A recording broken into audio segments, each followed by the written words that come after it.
lên ta nắm tay bước trên đường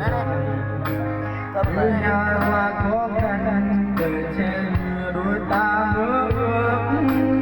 nhân trăng bên đôi tay tình chúng ta biết bao kỳ diệu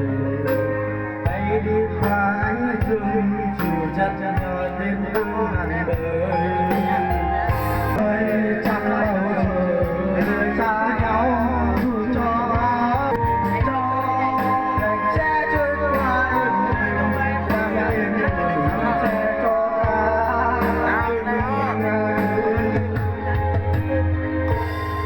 là sẽ bên qua trốn đường